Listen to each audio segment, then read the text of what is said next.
Hi guys, welcome back to our channel. Super happy to see everyone here. Guys, I'm so excited for today's episode because we have a true unboxing for today. So guys, I have just purchased a FERRAGAMO bag from a Japanese consignment store and it has just arrived today. As in literally today, and of course, I am very excited. So I know I have to schedule this filming and unboxing for today. So this is a true unboxing. I'm a little bit anxious and of course nervous and excited at the same time. So I won't keep this long. Let's start unboxing.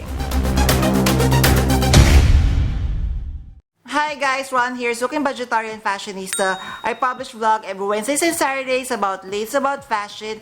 I do luxury shopping vlogs, hauls and unboxings. I also do bag reviews and provide styling tips. I'm inviting you to please join our ever-growing fan. There's a cute little icon here, so you can easily subscribe and be a member of our growing luxury addicted family. Please like and share this video and follow me on my new Instagram account that's at Ramiro52 for daily updates and styling tips coming from me. Alright, so guys, before we begin the unboxing, so I have just checked my account. It's been a year since I purchased something pre-love from my Japanese consignment store because the last time that I purchased, they burned me. My experience, it's not a good one because the Chanel bag that I purchased from them, they did not disclose the damages. So when I have received it, I have such a bad experience with that one.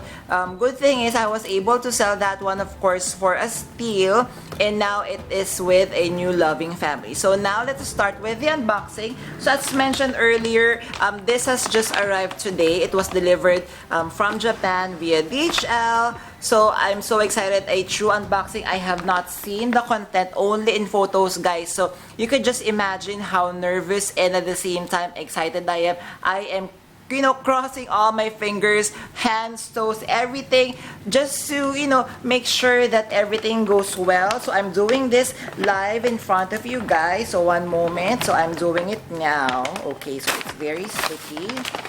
All right, let's unbox that. So are you ready? 3. Do you have any guesses, guys, what FERRAGAMO bag that I purchased? If you have, kindly pause this video and leave comment down below. So let us unbox in 3, 2, 1.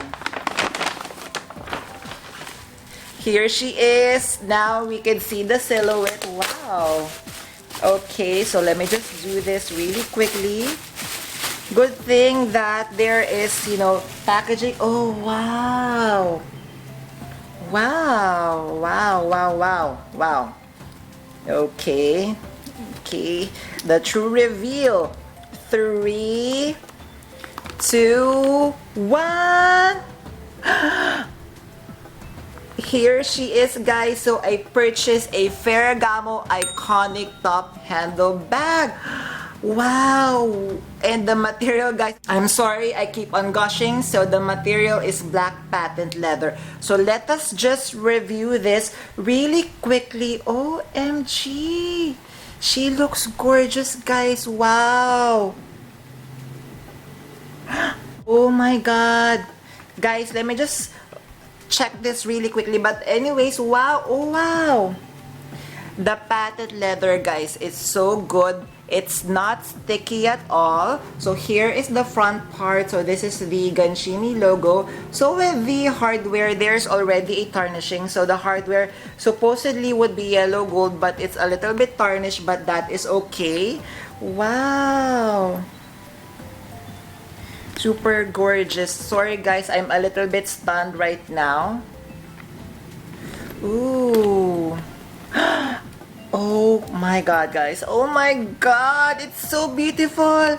So here she is. So the outside part is black patent leather, and the inside, I think this is, if it's not microfiber like Louis Vuitton, it is suede leather. And you are going to see, what does it says? Let me see if I could read it. So it says, made in Italy. OMG. Sorry guys. This is the first time that I'm seeing this in person, and the quality is amazing. I never imagined that I could rate it maybe around Actually, even 9/10 because it's so good. The quality of the patent leather, it's so beautiful. There is no discoloration. There are no whitish, cloudish substances. It's so smooth and so beautiful. Oh my God, guys. Wait, I have to contain myself. So anyways, the inside, so we are going to see here. So it has two compartments, so it's gusseted, so as you can see here. So we have this one, this is the main compartment, and we have one compartment at front, and we have a zippered compartment at the back. And of course, we could see here the Ferragamo logo and the serial number. And of course, we are going to see, can you see this, guys? The zipper pull of this very beautiful bag, it is engraved with the logo of Ferragamo, or the signature. Let me just open. Oh my God, guys, I'm a little bit shaking. So the inside part of the compartment, so this one, the underneath of the flap, it's made of maybe microfiber or suede leather. And then the inside, it feels like lambskin leather, but definitely the inside is made of lambskin leather. Can you see? I'm sorry that you're unable to see that much because it's color black, but everything is good, everything is clean. There's no bad smell at all. I think I got, such a good steal with this one. So this one with the pocket at the back, so it's a little bit tight, so I think you could only insert your credit card. Oh my God, guys. I could not see any damage at all with this bag. I'm so lucky. Oh my God, guys. So here is the handle. The handle, black patent leather. So the only thing that I am wishing that this bag that comes with, because as you are going to notice at the top handle, guys, there is no D-rings where you could attach a shoulder strap. So when I purchased this one, the seller said that of course it would not come with the leather strap that it would come with, but that is not an issue. That's why I still purchased this one, because as you can see here, guys, you can see there is a hole on the leather, and you know what that means. So definitely it means that you could convert this very gorgeous bag. So guys, let me just take, so here is the logo for close-up, guys, for you to see.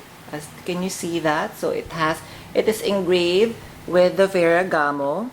And then at the back, so I thought that this is pocket, so there are no pockets here, but she is very smooth. And then at the bottom part, there are no feet. Because I think the iconic top handle, there are so many iterations in. There would be like the regular iconic top handles, and of course there would be reiterations like this. And of course, I'm sure you have seen my shopping vlogs with Ferragamo, and I mentioned on the store here in the Philippines, unfortunately, the brand new iconic top handles go as much as high as 4,000 USD, which is, for me, I think it's very expensive for a bag.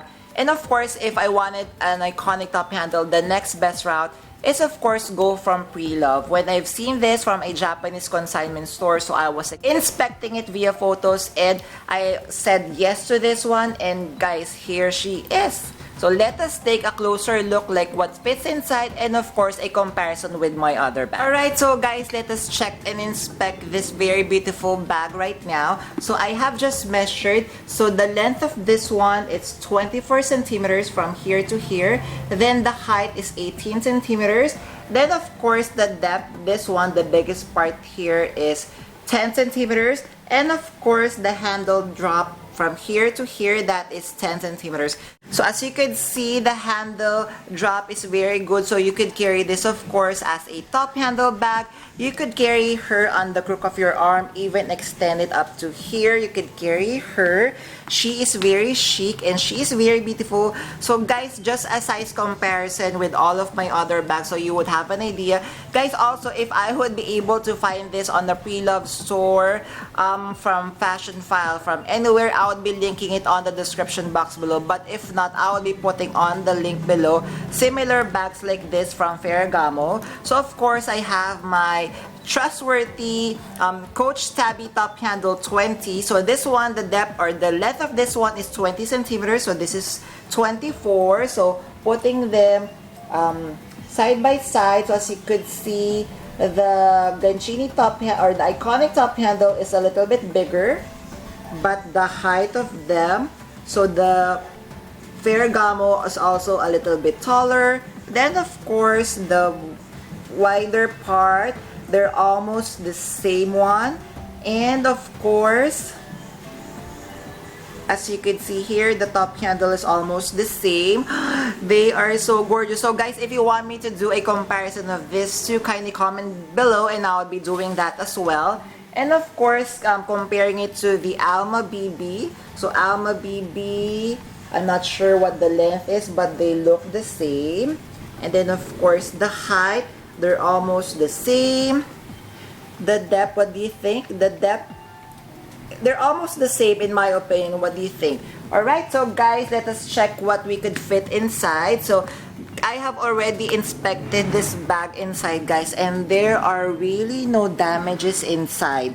So, you know, of course, I was burned with my last purchase from Japan, and my expectation with this one is I wasn't expecting as much because I don't want to be hurt in the process. But anyways, here is my iPhone 11 Pro. So as you can see, as a size comparison. So definitely, you could put her standing up and it doesn't have any issues. Right now, my 6S Plus is charging, but the 6S Plus definitely could fit in. But I have another phone here, the 5S Plus, or 5S rather. And then of course, I have my power bank, my slim power bank. So still guys, I am putting everything standing up as you can see, and if you're going to notice on the side, it's not jutting out. Then of course, a key clay there. So, and it is, you could still fill a lot. I haven't filled the main compartment yet. It's just halfway filled. I believe you could still put inside so many things, like for example, an entire full-size wallet. Then of course your sunnies, you could put your sunnies here, card holder and stuff like that. As you can see, she is really gorgeous. And guys, maybe I'm going to do a little bit later because I've noticed this when I've seen this in the photos, that there is this hole on the top handle. I think it is really made for you to insert something for your top handle. What do you think, guys? I would be trying that and I will be reporting back to you. So what do you think so far of my new iconic top handle bag? Isn't she gorgeous? Alright, so guys, let us try to decorate this very beautiful bag. I've been itching to do this ever since I purchased this one. So guys, I have found this from my Chanel vanity. Unfortunately, I tried earlier. I was having difficulty to insert this, so maybe I will try it in a couple of days. But anyways, what I did initially is I have wrapped the handles with a twilly like this. So this is just a random twilly that I purchased online. I love that this twilly comes with dark green, with black, with white and yellow. So I think it gives the bag a little bit more of edginess, a little bit of more pop in the color. And I was also thinking if I would be carrying this one, I have here the baby from my Epilet, or from my Papillon bag from Louis Vuitton. So we could insert it on the top handle like this, and let's see how it would look like.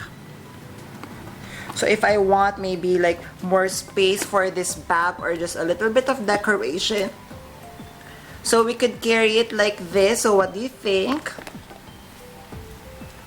What do you think of this one? So when carrying this one, it might just cover the logo, so maybe you could carry it on one side like this. But let us try my Fendi baguette. So this one I'm not really loving, so let us remove her. So this one, so this is my micro Fendi baguette. So once attached, it would look like this. What do you think? Oh, okay. So I think it would also work with the Fendi baguette like this. Yes. So guys, I am so happy with this purchase. So just to give you a brief history, I was reading on Google. So I'm just reading over here. So this was launched mid-1990s by the groundbreaking creativity of Fiamma Ferragamo. So Fiamma Ferragamo is the daughter of Salvatore Ferragamo. So this is the iconic top handle bag. This is the classic style of the brand, and this is from the 1990s, and they are bringing it now. So many of the influencers has this bag, even Romina Rose May. And As you can see, she is still the same. So she still looks, even though, yes, I'm not really sure, guys. I have not read yet on how to decipher the authenticity number inside, like to know the date or the year that this was manufactured from. But anyways, by looking at her, for me, she is perfect, she is wonderful, and I am very happy to be adding her to my collection. And of course, I would be proud in carrying her around. What do you think, guys? Kindly comment down below. Do you think I was able to do good by purchasing this bag and adding it to my collection? Guys, I'm really so happy with this one. There, so finally, at least my bad experience from last year was turned into a beautiful experience when I opened this very beautiful iconic top handle from Ferragamo. If you're going to ask me, would I still purchase a Ferragamo iconic top handle bag? Honestly, this actually satiated my desire in owning a bag. And the size of this one, I'm so happy because comparing it to my Coach Tabby Top Handle 20, so this is a little bit bigger. Definitely, it fits a lot more. This would be perfect on my as an everyday bag, and of course, the material is patent leather. As mentioned earlier, the patent leather doesn't have any damages, so this is going to be easygoing. I would not be afraid to carry this with me, and I feel she's still suited on the quiet luxury trend because, as you know, guys, everyone is not familiar with the Gancini logo of Ferragamo. So this is it. So if you're not familiar, so this is like a bag. If you know, you know. So I would be carrying this around. I'm so happy. I'm so happy with this bag. Yay! Alright guys, thank you for watching for today's episode. I have a little bit of good news to share. This is not the last Ferragamo bag that I would be purchasing because actually I have already purchased two. So I just had this one shipped, and of course in the future, once I have received that, I will be unboxing it with you. I'm so excited. So if you have stayed until this part of this episode, are you a Ferragamo fan? If so, guys, if you have any Ferragamo bags in your collection, please comment below what are they and why do you love them. And of course, my final recommendation, if you don't have any Ferragamo bags yet on your collection, kindly check them out. So we have our Ferragamo stores here, so you could go either pre-love or go check out the brand new bags. I was so lucky that I was able to get an iconic top handle to add to my collection. Alright, so guys, before we end our episode, I'm inviting you to please join our ever-growing fan. There's a cute little icon here. So please click on this one so you can easily subscribe and be a member of our growing luxury addicted family. Please like and share this video and follow me on my new Instagram account, that's @Ramir52, for daily updates and styling tips coming from a million. Thank you for staying with me in today's episode. I'm going to leave a couple of videos here for you to check out. Please stay safe. I'm going to see each and every one of you soon. Bye!